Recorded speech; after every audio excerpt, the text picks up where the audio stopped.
तुम्ही या चॅनलवर नवीन असाल तर सबस्क्राइब करा, तसेच लाईक आणि शेअर नक्की करा। आज एक मानवतेच्या जातीने तुम्ही सर्वजण आलात, तिथे उन्हात थांबलात आणि जे फलक तुमच्या हातात आहेत त्याचा तुम्ही आज उन्हामुळे सहारा घेतात। तसेच माझे वडील आमच्या कुटुंबाचा नाही तर आमच्या पूर्ण गावाचा सहारा होते। ते खूप वेगळे होते, त्यांचं गेल्याचं दुःखातून आमचं गाव सावरू शकलं नाही।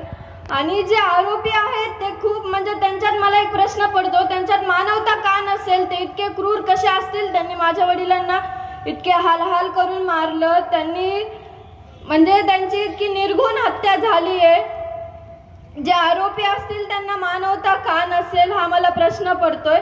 आणि माझे वडील या पंढरपूरच्या वारीत येत होते, त्यांनी एकही वारी चुकवली नाही। या पंढरपूरच्या वारीतून येऊन मी विठ्ठलापुढे साकडं घालते, तुझ्या वारकऱ्यावर आज ही वेळ का आली आहे? तू लवकरात लवकर न्याय दे आणि जे कोणी आरोपी असतील त्यांना फाशीची शिक्षा दे।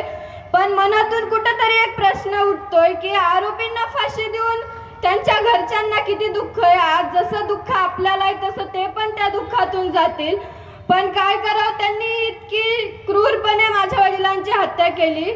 आणि माझे वडील हे म्हणजे खूप वेगळे होते। शारदाबाईंच्या पोटी जन्म घेतलेला एक माणूस ते माझे वडील होते। त्यांनी समाजासाठी झुंजले, समाजकार्य केलं आणि शेवट सुद्धा हा त्यांच्या समाजासाठीच गेलाय। मला एक खंत वाटते, त्यांना लवकर का न्याय मिळत नाही? पोलीस प्रशासन काय करते? आणि हा जो न्यायाचा लढा आहे आणि तो हे पाऊल उचललेला आम्ही मागे घेणार नाहीत आणि तुम्ही जसे आमच्या सोबत आहात तसे कायम राहा, एवढीच अपेक्षा करते। धन्यवाद।